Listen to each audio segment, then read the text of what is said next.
I never meant to hear it. Honestly, I wasn't even supposed to be there that early. I'd been behind on a report.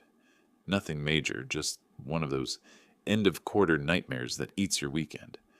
And I thought if I came in before sunrise, I could get ahead for once. The office was supposed to be empty. It always was at that hour, but when I turned into the parking lot, there it was. My boss's car. Parked crooked, lights off, but engines still warm. At first, I thought that maybe she'd forgotten something. A file, her phone. But then I saw the second car. A black one I didn't recognize, parked 3 spots away, half hidden under a tree. No plates. I remember the way the building looked that morning, like it was holding its breath. The glass doors still streaked with last night's rain, the faint hum of the lights that never shut off. Every sound was louder than it should have been.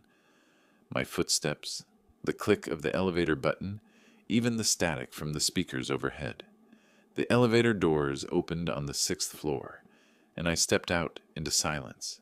I could smell coffee, fresh, and something faintly sweet, like perfume that didn't belong in this place. My boss's office door was closed, but there was light under it. That's when I heard it. Her voice, calm, measured, but sharper than I'd ever heard it before. She was on the phone, I thought, until I heard another voice answer, a man's voice, deep, steady, and then my name. I froze. I don't know what made me stay. Maybe curiosity, maybe instinct, maybe the kind of quiet panic that keeps you perfectly still when you're in danger and don't yet know why. I leaned just close enough to hear. "He's perfect for it," she said. "He doesn't ask questions. He just signs what we tell him to." My heart stuttered. I didn't breathe. The man's voice came next. "You're sure he won't find out?" "He won't," she replied. "He's loyal, and loyalty can be redirected." I don't remember dropping my coffee, just the sound of it, that dull splash against the carpet, and how fast the voices stopped. For a second, everything inside me went quiet. Then her chair scraped. Footsteps moved toward the door, and I turned. Fast, pretending to unlock my office down the hall. The handle turned behind me. I heard her heels stop just short of the doorway. Then silence again. The kind that stretches long enough to make you question what you just heard, what you're supposed to do next. I stood there, pretending to sort papers, my hands shaking so hard the pages rustled. A door closed softly behind me, and just like that, the morning went back to pretending nothing had happened. But I knew what I'd heard, and once you hear your own name in someone else's plan, you can't unhear it. I told myself it was nothing, that I'd misheard. People talk about others all the time in offices. Strategy meetings, side deals, harmless gossip. I told myself she probably said my name in some other context, anything that would make sense. But the truth doesn't care if you believe it. It waits, quietly. The next few days were normal on the surface. I showed up, I worked, I smiled in meetings. My boss, Laura, acted the same. If she'd seen me that morning, she didn't show it. She even complimented me during Monday's team call. "Mark's been handling the supply reports perfectly," she said, her tone clipped but bright. Everyone nodded, and I remember thinking how strange it was to be praised by the same voice that had said, "He doesn't ask questions." By Wednesday, I had almost convinced myself I was paranoid.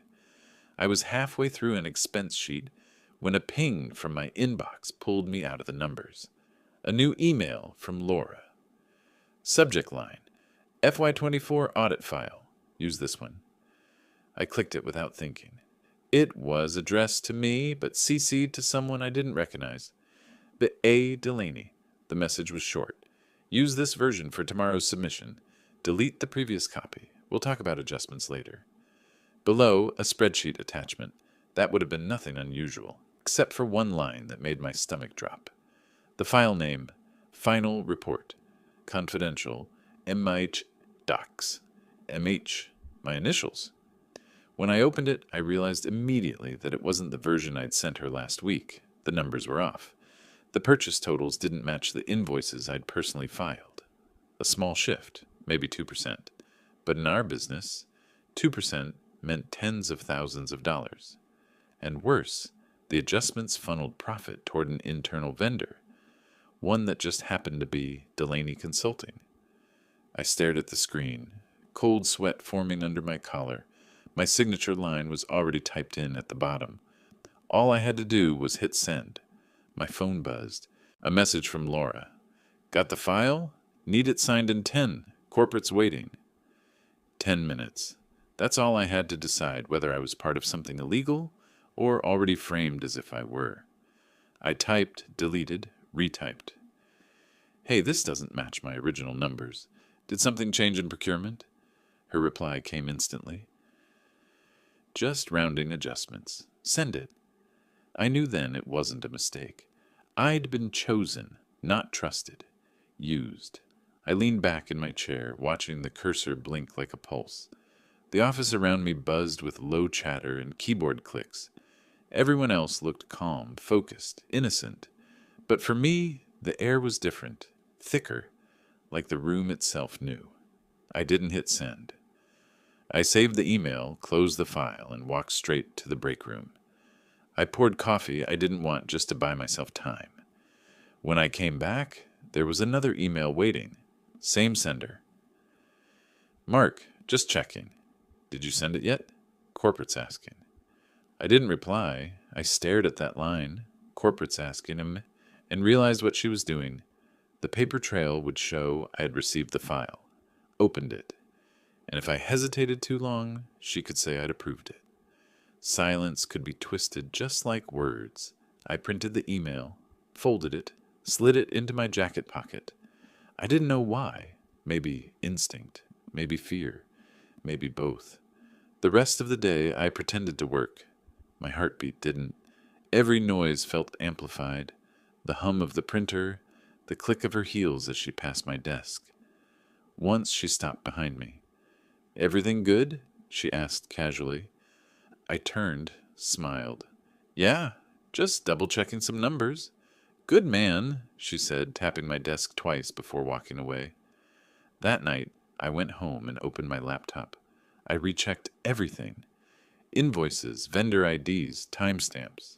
The falsified version had been uploaded to our shared drive exactly 12 minutes after I'd sent her the real one. Someone had replaced it. I clicked through the change history. Every edit was tagged under Laura's credentials, but one stood out. An external user had accessed it briefly right before she did. Username, A. Delaney. I Googled the name. The first result wasn't a consultant. It was a holding company registered under her husband's name. And that's when it hit me. This wasn't an accident or even a one-time cover-up. It was a system. I was the fall guy because I was the one who cared about the paperwork too much to question authority. I sat back, feeling that hollow burn in my chest. It wasn't anger yet, just clarity. I took a photo of the email thread on my phone, saved the file to a separate drive, and for the first time in 5 years, I locked my work laptop in a drawer before bed. The next morning, I arrived at the office at my usual time. Her car wasn't there. For a second, I let myself hope that maybe I'd overreacted again. Then I saw the note on my desk. A single line written in blue ink on company letterhead. Thanks for getting it done. You're a lifesaver. L. My signature was already printed below the line in the attached document. Someone had forged it. I felt the blood rush from my head so fast. The edges of my vision blurred. I didn't know it yet, but that decision, not to send the file, not to play along, had just made me their next problem. But that was just the beginning. I didn't sleep that night, not because of fear, because of calculation. There's a strange kind of peace that comes when you realize you're already the enemy in someone else's story. You stop trying to be liked. You start thinking clearly. The next morning, Laura called a quick sync. I knew what that meant, the corporate equivalent of checking if the body's still warm. I sat across from her glass desk while she smiled like everything was fine. You okay? She asked. You've been quiet this week. I'm fine, I said. My voice didn't shake. Just catching up. Good. she said, clicking through her monitor. "Listen, about that report." She stopped mid-sentence, her eyes flicking across something on her screen. "Thank you for sending it, by the way." I froze. "I didn't," I said carefully. She smiled without looking at me. "Oh, right. Must have been uploaded automatically. You know how these systems are." That was the moment I understood how deep it went. She'd used my credentials to send the file. She wasn't even hiding it anymore. After the meeting, I went straight to IT, not to confront, just to confirm. "I think there's been some kind of error," I told them. "A file was sent under my name, but I wasn't at my desk." The tech, a guy named Brandon, checked the log. His face barely moved, but I saw it. That micro-expression people make when they see something they shouldn't. "Yeah," he said slowly. "Looks like the system registered a remote login from your profile yesterday around 4:23 p.m. I wasn't even online then." He hesitated. "Well, someone was." That was all I needed to hear. I went back to my desk, opened a blank email, typed a resignation letter, and didn't send it. Instead, I minimized it and opened our shared folder one more time. There was a subfolder inside the audit drive that I'd never noticed before. Internal, temp review, voice notes, voice notes. We didn't use voice memos for documentation, ever. I clicked on it. Inside were half a dozen audio files labeled with random dates. The most recent one was timestamped the same morning I'd overheard her conversation. My cursor hovered over it for a long second. Then I double-clicked. The sound hit like déjà vu. The same voices, the same tone. Laura, "He's perfect for it. He doesn't ask questions." The man, "You're sure he won't find out?" Her again, "He won't. Loyalty can be redirected." Then a third voice cut in. Male, flat, businesslike. "Transfer will be processed once the submission's in. Make sure it routes through Delaney." Silence. Then faintly, the sound of a door opening. Me, my coffee hitting the carpet. They'd recorded the whole thing. The file ended with Laura's voice, whispering something I hadn't caught that morning. "Delete this." But they hadn't. For a long time, I just sat there, staring at the screen. I didn't move. I didn't breathe. The office noise blurred into a single distant hum. You'd think anger comes like fire. It doesn't. It comes like clarity, a cold, bright thing that slices clean through confusion. That night, I copied every file from that folder to an external drive I'd kept from an old job. I backed up the emails, the login records, the print logs, everything. Then I deleted my tracks and locked the drive in my car. When I left the office, Laura's light was still on. She was on the phone, pacing, one hand in her hair. She didn't see me in the reflection of the glass door. I stood there for a second, watching her silhouette move, and felt nothing. Nothing but focus. The next day, I walked into work like nothing had changed. Smiled, said good morning, delivered the weekly numbers, watched her act normal, confident, untouchable. Then at 4:15 p.m., I sent one email. No message, no explanation, just an attachment, the file, and the recipient. Internal compliance. Board copy. I hit send. 5 minutes later, I shut down my computer, packed my notebook, and left. That night, I stopped being the good employee. When you've been the quiet one your whole life, people forget you can be dangerous. They think silence means weakness. It doesn't. It means patience. I drove out of the city and parked by the river, phone off, laptop closed. The sky was black glass and the air smelled like rain again, the same way it had the morning this started. At 9:03, my work phone lit up with 3 missed calls. 9:07, 5 more. By 9:15, 11. By the time I turned it on, the first voicemail had already come through. Her voice, tight, controlled. "Mark, we need to talk. Now."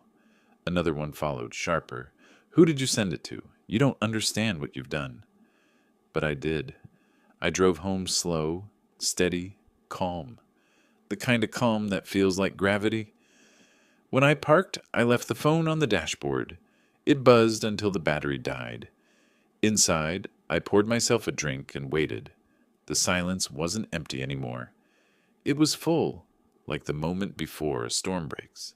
I didn't know exactly what would happen next. Maybe suspension, maybe HR, maybe lawyers. But for the first time in months, I didn't feel small. I'd spent years thinking survival meant staying quiet. Turns out sometimes survival means making noise in the right direction. The next morning, when I came in, people were whispering. No one made eye contact. Laura's office was closed. The blinds were drawn. By noon, 2 men in suits walked past my desk toward her door. They didn't knock, just entered. I caught a glimpse of badges on their belts. The blinds never opened again. When I left for lunch, her car was gone. That night, HR sent a company-wide memo. An internal audit has been initiated regarding financial discrepancies. Cooperation is mandatory. Confidentiality is expected. Expected. That word made me laugh out loud in the parking lot. I went home, ate in silence, and watched the city lights blink like small apologies. Tomorrow, I knew, would be different. But tomorrow didn't scare me anymore. Because for once, I wasn't the one being watched. They thought I'd vanish after that week, that I'd disappear quietly, like people do when the storm moves past them. They were wrong. I showed up every day, on time, coffee in hand, shirt pressed, acting like the world hadn't turned upside down behind the glass walls of our office. The whispers started before lunch. HR invited 3 senior managers for one-on-one meetings. No one came back out for hours. The compliance team moved into the small conference room by the elevators. Laptops, headsets, folders stacked like barricades. Laura's name wasn't mentioned, not once, but her absence filled every conversation. People spoke softer when they passed her door. Some avoided it altogether. By Thursday, her desk was cleared, just like that. 5 years of fake smiles, gone in a single afternoon. The strange part was how quiet it all felt. No one congratulated me. No one even asked questions. They didn't need to. Everyone knew something had happened, and they knew better than to get too close to it. That Friday morning, I came in early again. Habit, I guess. Same empty parking lot. Same hum of the lights. But this time, there was no second car. Just mine. The air felt different, lighter somehow. For the first time in weeks, my chest didn't tighten when I opened the door. The building smelled like printer toner and floor polish, not fear. I sat at my desk and opened my laptop. The login screen blinked, waiting. I hovered over the keyboard for a moment, then entered my password. Inbox, 214 unread messages, most of them company-wide. One stood out. Subject, confidential, internal acknowledgement. Sender, compliance. I opened it. Mr. Hall, we would like to acknowledge the information you provided regarding discrepancies in the FY24 audit. Please be advised that your cooperation is appreciated. Do not discuss this matter externally or internally until the investigation is formally closed. Corporate compliance, confidential affairs. That was it. No thanks. No ceremony. Just a short, cold confirmation that the storm had done what storms do, tear things apart and then move on. But that was enough. I didn't need their applause. I didn't want it. I minimized the email and looked out at the city skyline through the floor-to-ceiling windows. The morning sun hit the glass and turned everything gold for a second. The kind of light that makes even ugly things look honest. For a long time, I just sat there, not thinking, not planning, just breathing. The intern, Hannah, walked by with her coffee. She stopped, hesitated. "You're early again," she said, smiling carefully. "Old habits," I replied. She nodded, then glanced toward Laura's office. "Do you know what happened?" I looked at her. Young, uncertain, still believing that offices are fair places if you just work hard enough. I didn't want to be the one to ruin that for her. "Just internal stuff," I said. "Nothing for you to worry about." She smiled, relieved, and kept walking.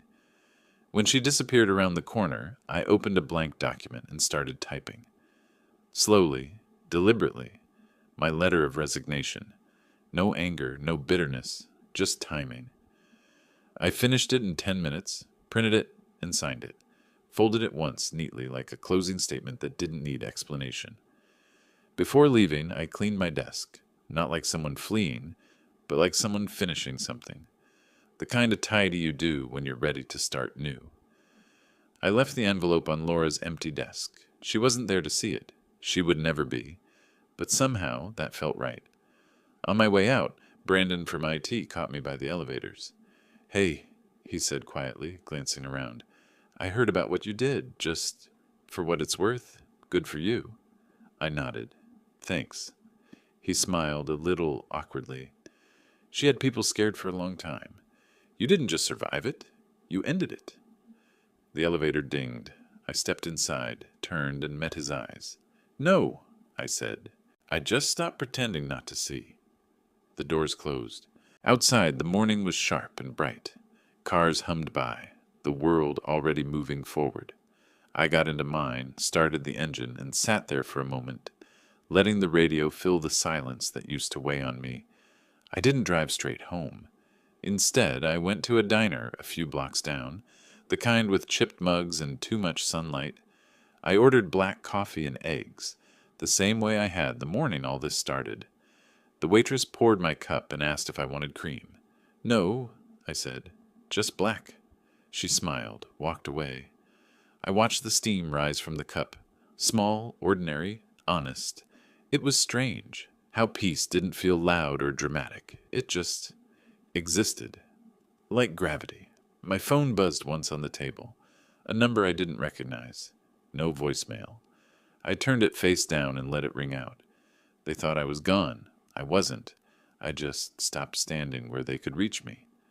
That afternoon I drove to the river, the same spot where I'd sat that night, watching the city lights ripple across the water. Back then, the silence had felt like a cage. Now it felt like space. I rolled down the window. The wind carried the faint hum of traffic, the sound of normal life continuing somewhere beyond the edge of what I'd left behind. I took a deep breath, slow and full. For the first time in a long time, I didn't need to explain myself to anyone. Some stories end with fireworks. Mine ended with quiet, the kind that doesn't ask for permission. And for once, that was enough.